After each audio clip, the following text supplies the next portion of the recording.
네, 오늘 첫 소식 전해드리겠습니다. 당초 오늘로 예정됐던 2분기 전기와 가스요금 인상 조치가 유보됐습니다. 정부와 여당은 여론과 국제 에너지 가격 추이, 물가 등을 좀 더 검토한 뒤 조정 방안을 발표하겠다고 밝혔습니다. 전기와 가스요금을 올려야 할 상황이지만 이미 고물가와 고금리로 어려워진 경기에 더 타격을 줄 수 있다는 우려 때문으로 보입니다. 고재민 기자가 취재했습니다. 서울의 한 김치찌개 전문점.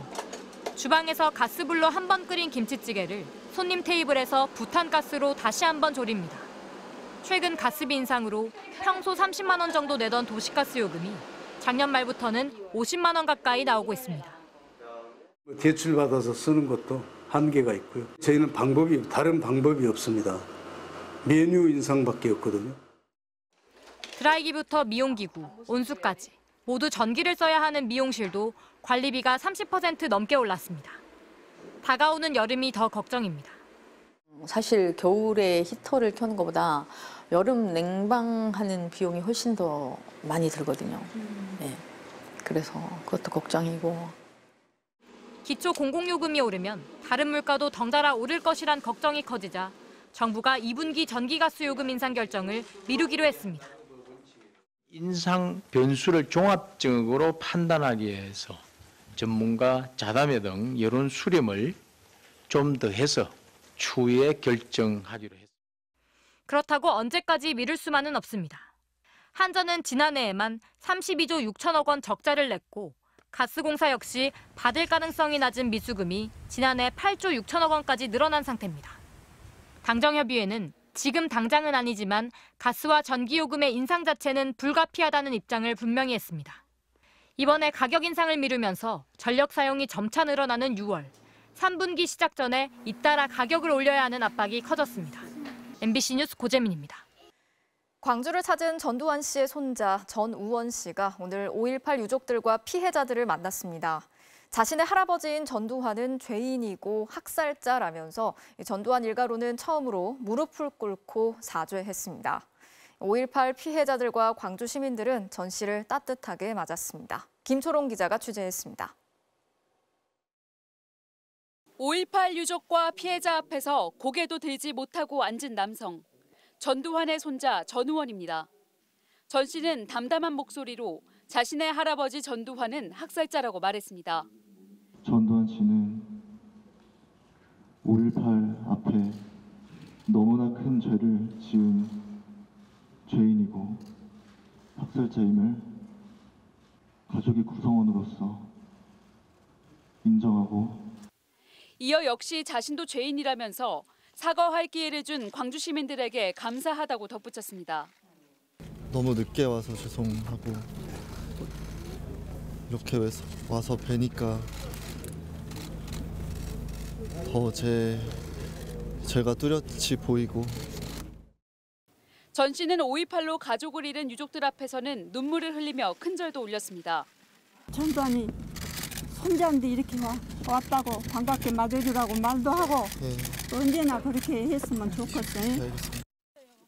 이어 5.18 민주묘지를 방문한 전 씨는 참배하고 헌화한 데 이어 입고 온 코트를 벗어 희생자의 묘비를 닦기도 했습니다. 5월 마지막 항쟁지인 옛 전남도청에서는 가족을 잃은 5월 어머니들을 만나 거듭 큰절을 올렸고 어머니들은 눈물을 흘리며 전 씨를 따뜻하게 맞았습니다. 그리고 작은 바람도 남겼습니다. 이 5.18이 이제 진실이 밝혀질 때까지 우원 씨가 할 수 있는 일들이 많을 거라고 저는 봅니다. 그 가해자들이 양심 선언을 하기를 저희들은 바라고 있거든요. 광주 시민들도 전 씨의 사죄를 긍정적으로 평가했습니다. 할아버지가 다 못했던 것을 와서 사죄하겠다 하는 부분에서는 상당히 공감했고 정말 애틋하다 이런 생각을 좀 가졌어요. 전우원 씨는 오늘 공식 일정을 마치고 내일까지 광주에 머물 계획입니다. 한편 전 씨의 마약 투약 혐의를 수사 중인 경찰은 오늘 전 씨를 출국 금지했습니다. MBC 뉴스 김초롱입니다. 서울시 25개 자치구에는 구의회들이 있죠. 의회의 의장들이 매달 모여서 회의를 여는데요. 이걸 어디서 어떻게 하는지 가봤더니 일을 하는 건지 친목 모임을 하는 건지 헷갈릴 정도였습니다. 송서영 기자가 현장 취재했습니다. 지난 17일 서울 송파구의 4성급 호텔. 정장 차림의 사람들이 하나둘 고급 승용차에서 내립니다. 따라가 봤습니다. 누군가 취재진을 막아섭니다. 회의는 비공개라서요. 무슨 행사를 망친다는 걸까? 서울시 25개 자치구 의회 의장들로 구성된 의장협의회가 한 달에 한 번씩 여는 원례 회의라고 합니다. 각 지역에 이렇게 대화를 통해서 개선할 점들, 앞으로 나아가야 될 방들 이런 진보적인 얘기를 많이 하고 있습니다.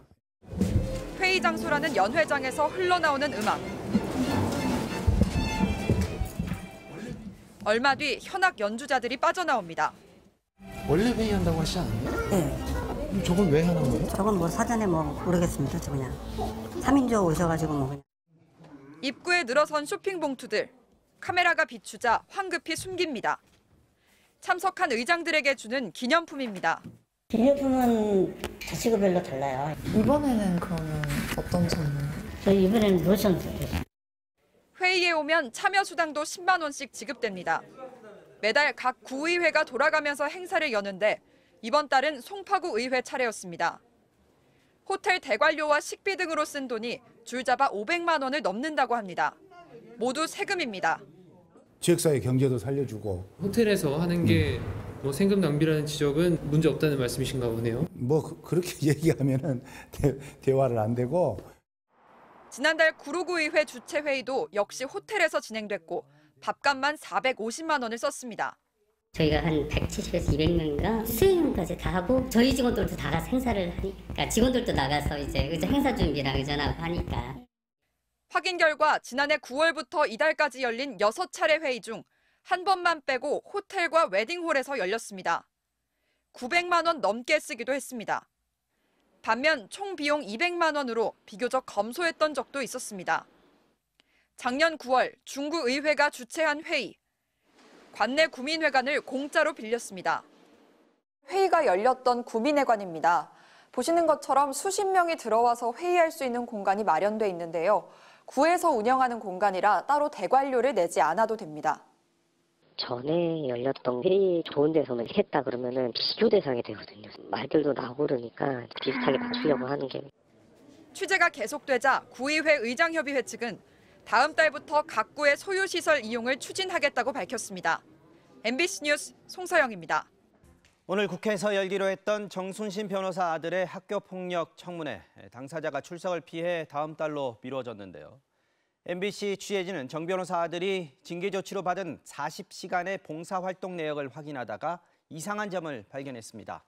징계 조치로 부여받은 봉사는 최대한 뒤로 미루고 그 사이 입시에 반영될 법한 봉사활동과 특강 수업은 꼼꼼히 참여했던 것으로 확인됐습니다. 지윤수 기자가 단독 보도합니다. 정순신 변호사의 아들은 2018년 5월 학교 폭력에 따른 봉사활동 40시간을 명령받았습니다. 그런데 두 달 뒤 정부는 봉사활동을 16시간만 하고 중단했습니다.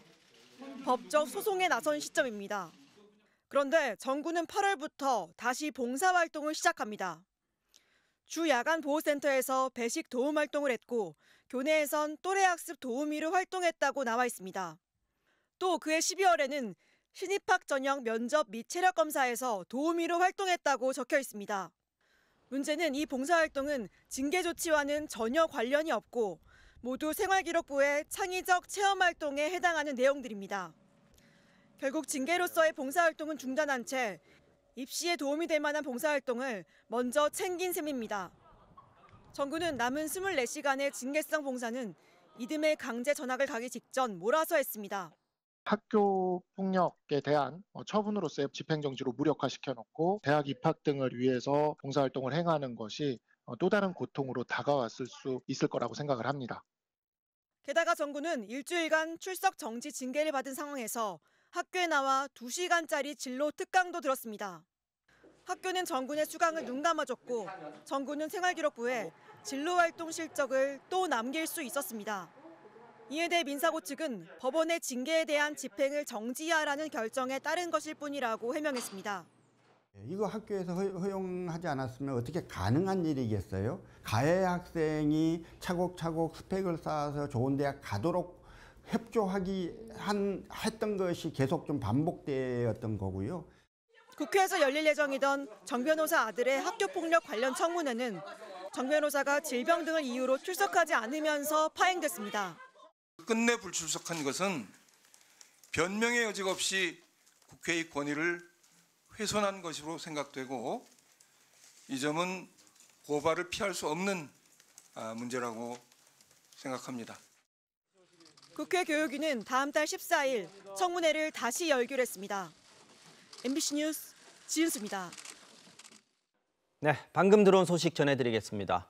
서울 강남 한복판에서 남성 3명이 여성을 차량으로 납치한 뒤 숨지게 한 사건이 발생했습니다. 경찰은 오늘 일당을 모두 붙잡았고 숨진 여성의 시신도 조금 전에 발견했습니다. 김민영 기자입니다. 그젯밤 11시 50분쯤 서울 강남의 한 아파트 단지 앞. 한적한 길가에 승용차를 세워둔 남성 2명이 한 여성을 강제로 끌고 갑니다. 안간 힘을 쓰며 버티던 여성을 제압한 뒤 차량 뒷좌석에 태워 그대로 출발합니다. 이 장면을 목격한 인근 주민은 남자가 여자 머리채를 잡고 차량에 강제로 태웠다고 경찰에 신고했습니다. 피의자들은 모두 30대 남성. 여성을 납치하기 2시간 전부터 근처에 차량을 세우고 피해자를 기다렸습니다. 그러니까 아마 그 여자분의 귀가 시간을 알든가 아니면은 걸어오는 걸 보지 않았을까요? 그러지 않고서야. 경찰은 해당 차량에 대해 수배를 내린 뒤 추적에 나섰고 어제 오전 대전의 한 아파트 단지에서 버려진 차량을 발견했습니다. 이들은 다시 피해자를 태웠던 차량을 버리고 다른 차량과 택시 등을 이용해 충북 청주와 경기도 성남 등으로 달아났습니다.